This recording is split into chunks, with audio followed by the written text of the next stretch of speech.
O céu noturno, antes um cobertor de estrelas sobre o Golfo, de repente se rasgou. Não foi uma estrela cadente, mas algo muito mais sinistro. Um ataque aéreo iraniano. À primeira vista parecia um gesto de força, uma tentativa de pressionar. Mas o que o Irã não sabia é que este ato, que parecia inofensivo no início, seria o maior erro estratégico de sua história recente. Um ponto de virada que mudaria o curso da guerra de uma forma brutal e irreversível. A estratégia original de Teherã era clara: pressionar os países do Golfo. A ideia era que, sob ataque constante, essas nações forçariam os Estados Unidos a aceitar um cessar-fogo, aliviando a crescente pressão sobre o próprio Irã. E por um tempo, essa tática parecia funcionar. Os países do Golfo, muitos deles, mantinham uma neutralidade cuidadosa. Recusavam-se a apoiar abertamente os Estados Unidos em ações contra o Irã e, em alguns casos, até criticavam publicamente os ataques americanos. Era uma vantagem sutil, mas real, para o Irã. Mas então veio o primeiro erro, e ele foi grave. O Irã começou a expandir seus ataques para além das fronteiras dos países do Golfo. A escalada foi rápida e assustadora. Nas primeiras 24 horas, 9 países foram atingidos. Em 2 dias, esse número saltou para 15, incluindo nações como Omã, Chipre, França, Reino Unido e Itália. Essa sobreextensão desastrosa desmoronou completamente a estratégia iraniana. Ao atacar países que buscavam neutralidade e até bloqueavam ações americanas, o Irã transformou aliados em inimigos e indiferentes em combatentes. A Arábia Saudita é o exemplo mais claro disso. No início, os sauditas mantiveram uma neutralidade firme. Recusaram bases aos Estados Unidos para operações ofensivas, fecharam seu espaço aéreo para aeronaves com destino ao Irã e prometeram não oferecer apoio militar contra Teherã. Eles estavam de fato agindo como um amortecedor, uma barreira para a escalada, mas o Irã não percebeu isso ou simplesmente ignorou. Mísseis e drones iranianos continuaram a atingir alvos na Arábia Saudita, muitas vezes perigosamente perto de bases militares e até da capital, Riad. A paciência saudita se esgotou. O governo saudita condenou os ataques como covardes e declarou que a segurança nacional era sua prioridade máxima, autorizando uma resposta militar. O príncipe herdeiro Mohammed bin Salman agiu rapidamente. Ele se reuniu com o presidente Donald Trump, que prometeu apoio total dos Estados Unidos para qualquer resposta saudita necessária. De repente, a Arábia Saudita, que era um aliado regional em potencial, que estava ativamente evitando a guerra, se transformou em um inimigo armado e totalmente apoiado pelos americanos. O Irã, com seus próprios ataques imprudentes, havia empurrado a Arábia Saudita diretamente para os braços dos Estados Unidos, criando um adversário formidável onde antes havia uma barreira. Essa foi a primeira grande e brutal consequência do erro estratégico iraniano. Antes de continuarmos, inscreva-se no canal e diga-nos nos comentários de onde você está assistindo. Os ataques do Irã não pararam na Arábia Saudita. Eles se intensificaram e se espalharam com uma brutalidade surpreendente, atingindo outros países do Golfo e, mais tarde, até mesmo a Europa. Os Emirados Árabes Unidos foram um dos alvos mais castigados. Em um período relativamente curto, os Emirados registraram a impressionante marca de 541 drones, dos quais 506 foram derrubados, e 165 mísseis, com 152 destruídos. Esses números mostram a escala e a persistência dos ataques iranianos. O Irã considerava os Emirados Árabes Unidos aliados dos Estados Unidos, mesmo que não tivessem nenhum envolvimento militar direto contra Teherã. As consequências desses bombardeios foram reais e trágicas, com dezenas de vítimas entre civis, turistas e trabalhadores que simplesmente estavam em seus afazeres diários. Percebendo a gravidade da situação e a ameaça comum, os países do Golfo, que antes mantinham uma postura de neutralidade, se viram forçados a reagir. Uma reunião de emergência foi convocada com a participação dos Estados Unidos.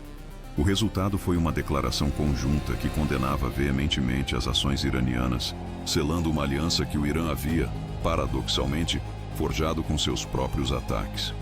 Em vez de isolar os Iqama Sirzario, O Irã conseguiu criar um bloco unido do Golfo ao lado dos americanos, o exato oposto de sua estratégia inicial.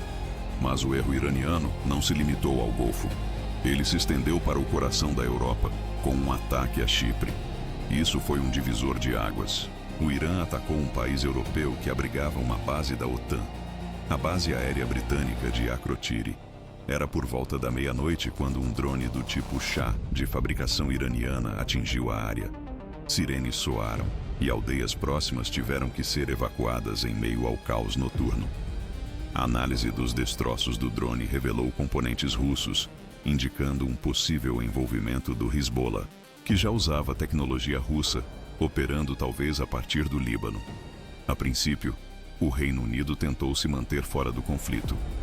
Londres recusou publicamente participar de qualquer ação militar ofensiva e proibiu o uso de suas bases conjuntas pelos Estados Unidos para ataques ao Irã, incluindo a estratégica ilha de Diego Garcia. Essa postura gerou uma tensão considerável entre Londres e Washington, com os americanos pressionando os britânicos a se envolverem.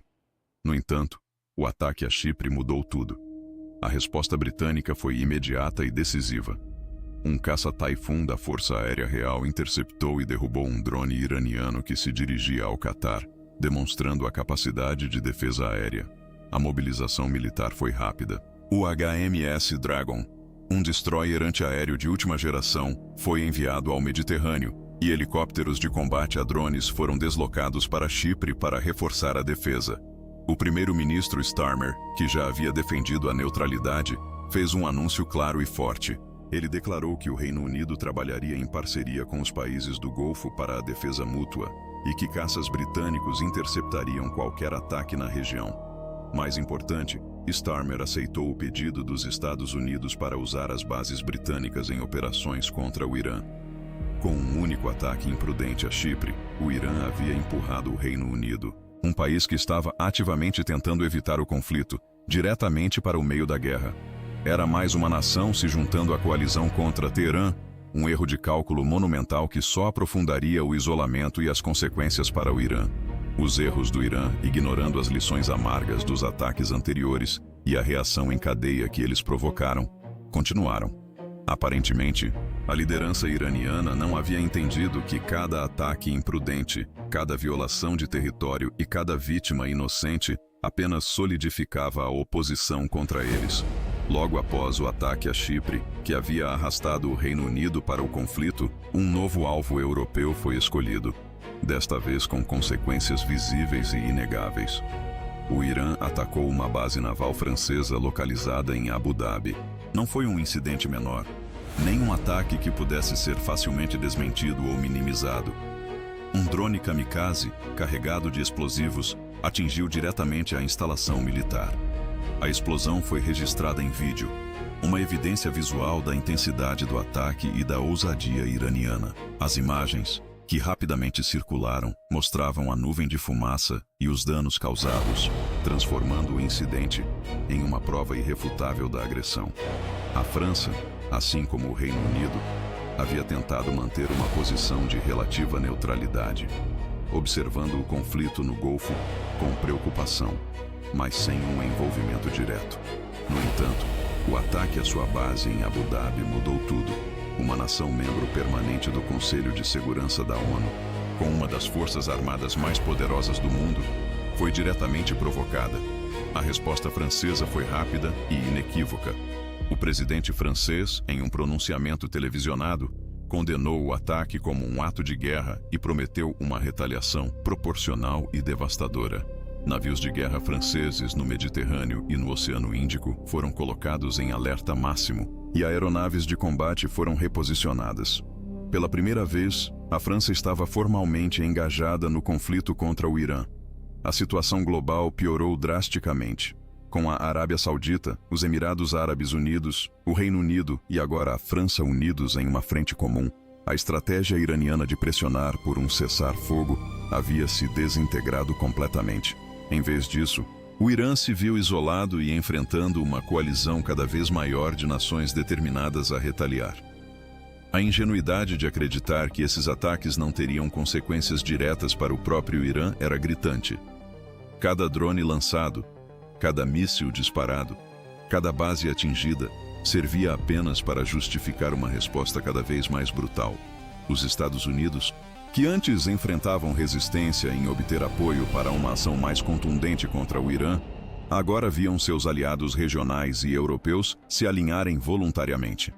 A pressão diplomática e militar sobre Teherã se tornou insustentável. Os países do Golfo, que antes buscavam a neutralidade, agora forneciam inteligência e bases para operações de retaliação. O espaço aéreo, antes fechado, agora estava aberto para aeronaves de combate. O mundo, que observava com apreensão, agora via uma escalada inevitável. O Irã, que iniciou o conflito com a intenção de aliviar a pressão sobre si mesmo, conseguiu o efeito oposto. Havia transformado uma situação de conflito regional em uma confrontação global, atraindo para si a ira de potências que, de outra forma, teriam preferido a neutralidade. O que começou como um erro estratégico inicial, uma expansão imprudente de ataques, culminou em uma resposta brutal e coordenada que o Irã jamais poderia ter previsto ou contido. O custo desse erro, para o Irã, seria imenso, marcando o início de um capítulo sombrio na história da região. A ironia era palpável. Ao tentar evitar um confronto maior, o Irã havia garantido um. A resposta, prometida por tantos, estava a caminho. Fim.